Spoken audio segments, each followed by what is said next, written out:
हाजिर होते हैं। एक रील क्विक मैं कमेंट लेना चाहूंगी फिर जनरल साहब का और फिर बैक आफ्टर ब्रेक। जनरल साहब, मैं ब्रेक के बाद आपका एक कमेंट जरूर इस चीज पे लेना चाहूंगी। India and against BRICS summit हो रही है सर गोवा में, Russian president Putin is also there and 18 कहा जा रहा है अग्रीमेंट्स होंगे दोनों ममालिक के दरमियान। वाइल हम जानते हैं हमारे वजीर आजम 3 दिन के दौरे पे हैं अजरबैजान, और वहां पर वो वहां से क्या वापस लेकर आएंगे? एक तरफ जो है वो यहाँ पर इतने स्ट्रॉन्ग डिफेंस एग्रीमेंट्स होते हुए दिखाई दे रहे हैं, कैसे देख रहे हैं सर? देखिए, बात यह है कि ब्रिक्स का पूरा फायदा उठा रहा है इंडिया। हम ब्रिक्स के मेंबर नहीं हैं, लेकिन असल चीज ये है कि इन तमाम ममालिक का, चूंकि ये एक पैरेलल ऑर्गेनाइजेशन बनाना चाहते थे, फाइनेंशियल ऑर्गेनाइजेशन IMF से जान छुड़ाने के लिए या उनके मुकाबले पे, तो इसलिए मफाद तो इन सबका इकट्ठा एक मौजूद है उसमें।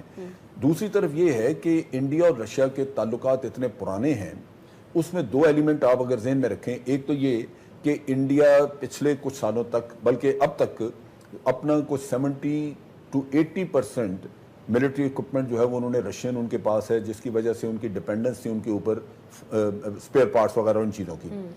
फिर रशिया को उन्होंने 8 न्यूक्लियर रिएक्टर बनाने का, उनको सप्लाई करने का कॉन्ट्रैक्ट किया है, जो रशिया ने पैसा वसूल करना उनसे। और रशिया को ये नजर आता है कि जो मिलिट्री इक्विपमेंट है वो अभी बड़े सालों तक स्पेयर पार्ट्स का बिजनेस इनके साथ चलता रहेगा। तो इस चीज़ की वजह से जब ममालिक के अपने माली मुफादात वहाँ पे हैं, तो ये लाजमन आप देख सकते हैं कि उनकी टिल्ट उधर होगी। लेकिन रशिया पाकिस्तान के साथ जो थोड़ा बहुत ओपन अप हो रहा है वो इंडिया को बिल्कुल नाराज करके नहीं होगा। ये प्रोसेस बहुत स्लो चलेगा पाकिस्तान के साथ ताल्लुकात बनाए। उसमें एक और भी जो वजह है वो ये है कि हमारी तरफ से पॉलिसी इनिशिएटिव है ही नहीं, कहीं भी नहीं। ईरान का मसला आता है, ईरानी अभी उनके सदर ने कहा जी हम सीपैक का हिस्सा बनना चाहते हैं, हमसे कोई हिला ही नहीं यहां से अभी तक। भाई ये तो एक अपॉर्चुनिटी, आप जाके छलांग लगा के पहुंचे। दूसरी तरफ ये है कि ईरानियों ने गैस पाइपलाइन आपके पहुंचाई हुई है, 4 साल से आप बैठे हुए हैं, आप उसको पाइपलाइन का घास नहीं डाले, उसका करी कुछ नहीं रहे।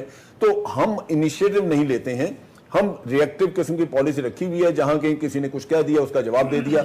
इसकी वजह से हम रशिया को भी अपने साथ पूरी तरह अलाइन नहीं कर सकेंगे। और ये सारे खित्ते में ये हमारा डायलेमा है। और जैसे शाह साहब अभी कह रहे थे, इसके लिए एक डायनामिक किस्म का फॉरेन मिनिस्टर 24 आवर्स डेडिकेटेड चाहिए, जो इस पॉलिसी को लेके हर वक्त इस पे स्टडी करे, सोच विचार करता रहे और उसके लिए कोई ना कोई आगे स्ट्रेटजी वर्कआउट करे, जो कर नहीं सकते। एक और भी है, मैं ऐड कर दूं ये रशिया वाली बात।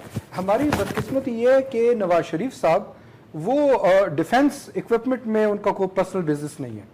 अगर वो होता, यकीन माने वो इधर भी पहुंचे होते मोदी के साथ। चटान साहब, जो जमहूरी निज़ाम के हवाले से चीफ जस्टिस के रिमार्क्स है सर, जमहूरी निज़ाम के होते हुए एक बादशाहत कायम है और यही नवाज हुकूमत है। मैं आपको याद दिला चुकी 2014 में जो पीपल्स पार्टी इसके लिए बिल्कुल एक ब्रिक वॉल बन के, एक बिल्कुल स्ट्रॉन्ग दीवार बन के खड़ी हो गई थी।